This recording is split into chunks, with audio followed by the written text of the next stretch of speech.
시간에는 디테일 피처에 있는 기능 중에 블렌드라는 기능에 대해서 설명드리도록 하겠습니다. 제품 모델링의 샤프한 부분을 라운딩 처리하여 주는 기능이고요. 지금 오른쪽에 보여지는 그림 형태대로 블렌드 값을 적용을 하실 수가 있습니다. 정 R 값으로 표현되어 있는 이런 블렌드를 확인하실 수가 있고요. 가변진 블렌드, 그리고 3개의 코너가 모여져 있는 부분에다가 내가 원하는 형상으로 넣을 수 있는 블렌드, 그리고 일정한 부분까지에 대해서만 블렌드를 넣어줄 수 있는 방법에 대해서 알아보도록 하겠습니다. 자, 여러분들도 엣지 블렌드라는 예제 파일을 띄워 주시고요. 그렇지 않으신 분들은 간단하게 블록 형상 그려가지고도 연습을 해주셔도 됩니다. 자, 현재 보여지고 있는 화면에 있는 기능에다가 제가 블렌드 작업을 하려고 합니다. 그래서 디테일 피처 쪽에 있는 엣지 블렌드를 실행을 해주고요. 자, 엣지 블렌드 값에 맨 먼저 선택을 해주셔야 되는 부분이 무조건 엣지를 선택해 주셔야 돼요. 이 엣지에 대한 부분에 대해서 이렇게 라디우스 값을 설정하신 다음에 어플라이를 해주시게 되면은 이와 같은 블렌드 값을 나타내 주실 수가 있고요. 자, 이 블렌드는 한 개만 표현이 가능하느냐? 그렇지 않습니다. 지금 현재 나타나 있는 이 블렌드 값에 보시면 리스트를 펼쳐주고요. 이 부분에서는 2.5 그리고 하나를 더 추가하고 이 부분에 대해서는 값을 달리해서 값을 다른 부분을 더 추가합니다. 선택을 하시고 이렇게 추가하시고 변경하신 다음에 추가하시고 그러면 3개의 다른 값으로 표현되어 있는 블렌드를 적용을 하실 수도 있기 때문에 이런 값에 대해서 넣을 수 있는 부분이 엣지 투 블렌드 값에서 나타날 수가 있다라는 부분을 확인해 주시면 되고요. 잠시 딜리트를 하겠습니다. 자, 그리고 엣지 블렌드 다시 한번 실행을 하신 다음에 두 번째로 가변진 블렌드를 나타내겠다라고 했을 때 여기 보시게 되면 무조건 먼저 엣지 블렌드는 엣지를 먼저 선택하신 다음에 가변진 블렌드를 작업하시더라도 이렇게 스텝을 옮겨서 포인트를 선택해 주시면 되겠습니다.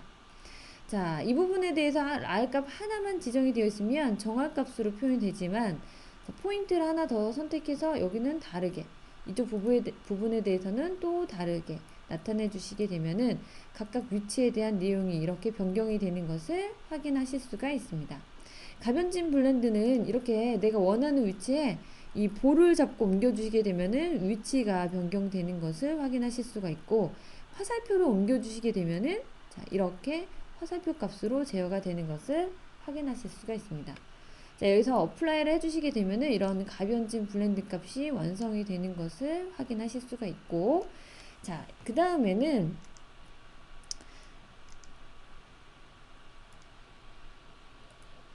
선택을 하고요. 좀 전에 제가 알려드렸던 방법처럼 이 부분에 대한 값을 다시 지정을 해보도록 하겠습니다. 선택하고 R값 다르게 하고 다시 한번 선택하고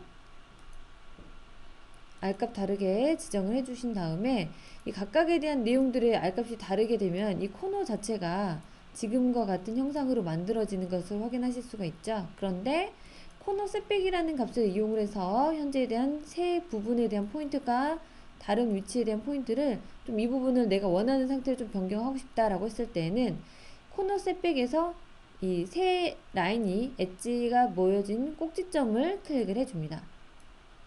자, 이렇게 화살표를 끌어서 가져가시면 형상 자체가 이 부분이 좀 더 다른 형상으로 바뀌는 것을 보실 수가 있어요.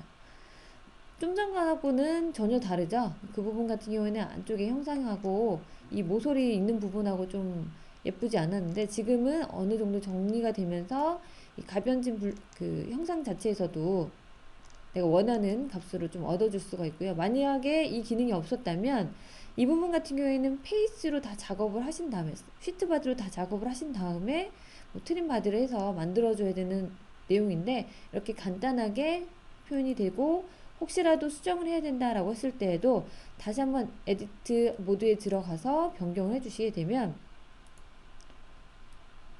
자, 이렇게 변경해 주시면 형상이 실시간으로 바로 변경되는 것을 확인하실 수가 있습니다.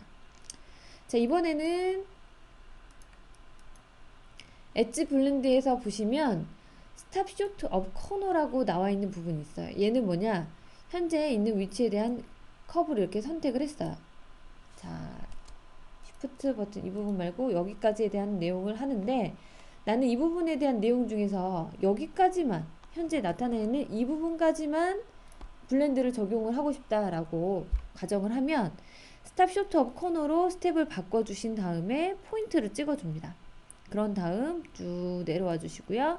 다시 한번 포인트를 찍어주시고 쭉 올라와 주시면 이와 같이 형상이 만들어지는 것을 확인해 주실 수가 있어요.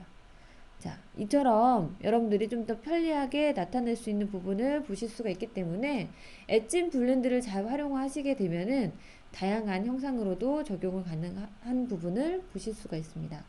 지금 제가 설명드렸던 그 엣지 블렌드를 다시 한번 정리해서 보시면 무조건 엣지 블렌드는 맨 처음에 엣지 투 블렌드에서 엣지를 먼저 선택을 한다. 그 다음에 가변진 블렌드를 적용을 한다거나 코너 셋백을 표현한다거나 하는 값에서 그 위치에 대한 내용들을 적용을 해주셔야 되니까 항상 먼저 엣지를 찍어 주셔야지만 기능 자체가 이렇게 활성화가 된다라는 것을 기억해 주시기 바랍니다. 바로 가변진 블렌드를 표현한다거나 코너 셋백 그리고 스탑 쇼트 오브 코너는 적용하실 수가 없습니다. 그래서 그 점 기억해 주시고 항상 엣지를 먼저 선택해 주시고 기능을 실행한다 라고 생각을 해 주시면 되겠습니다. 여기까지 엣지 블렌드 관련된 설명을 마치도록 하겠습니다.